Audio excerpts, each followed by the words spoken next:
marah kali Wak, sekaligus juga bingung. Dia sama sekali tidak menyangka kalau gangguan itu tertuju pada Bima yang waktu itu belum genap berusia 2 tahun, bahkan belum bisa ngomong apa-apa. Nah dia tuh nggak bisa ngomong apa yang dia rasakan. Makin hancur lagi hati aku kan. Nah di sisi lain Mas Gazi, dah lah itu Wak, dia merasa bersalah kali. Awalnya Wak, pasangan ini Mbak Dewi sama Mbak Gazi, Mbak Dewi sama Mas Gazi berpikir cukup dengan iman dan keyakinan aja gangguan-gangguan itu pasti bakal hilang dengan sendirinya.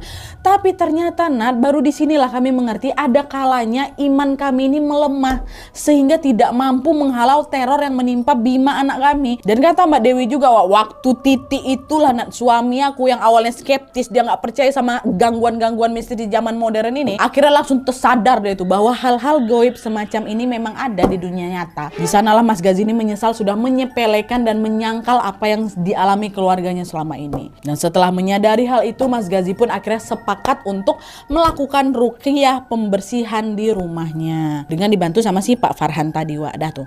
Nah usai melakukan ruqyah, Mas Gazi pun langsung bertanya perihal, Pak, siapa pelaku yang mengirim teror itu kepada keluarga saya? Di situ Wak, dengan tenang Pak Farhan menjawab, Pak, saya nggak bisa ngasih tahu siapa orangnya. Tapi yang jelas orang itu mengirim gangguan karena dia iri sama Mas Gazi. Akhir-akhir ini coba Bapak ingat, beberapa job besar larinya ke Mas Gazi kan? Padahal dulunya ke dia. Mungkin Mas tahu dia siapa, tapi saya nggak mau bilang. Tapi di sini tolong Mas. Tolong ya Mas Gazi, jangan pernah berpikir untuk berhenti dari pekerjaan ini.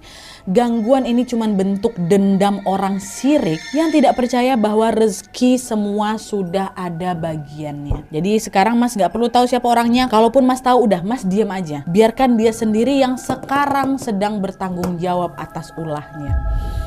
Jadi macam langsung mungkin nih Nadia ya, macam langsung dibalikin sama Pak Farhan juga aku nggak tahu, tapi suamiku lebih memilih untuk mengikuti sarannya Pak Farhan. Nah di saat yang sama Dewi balik lagi nih nanya sama Pak Farhan, Pak, kenapa justru anak saya yang kena teror itu? Kenapa bukan saya? Kenapa bukan Mas Gazi? Kan dia dendamnya sama Mas Gazi gitu kan? Nah di sini lah Pak Farhan menjelaskan kembali bahwa si orang yang dendam ini, yang juga si pekerja film ini memang mau menghancurkan keluarganya Mas Gazi satu persatu. Tapi dia mulai dari anak yang paling kecil Wak. Kenapa? Karena menurut dia seorang ayah ini akan merasa hancur jika anaknya celaka terlebih dahulu. Makanya itulah Wak, dia menjadikan Bima sebagai target utama anak paling kecilnya Mas Gazi. Setelah Bima barulah nanti naik itu ke Raffi. Setelah Raffi baru naik ke istrinya. Dan Mas Gazi inilah yang akan menjadi target terakhir Wak. Orang ini memang sengaja buat Mas Gazi itu tersiksa dengan melihat satu persatu anggota keluarganya dihabisi.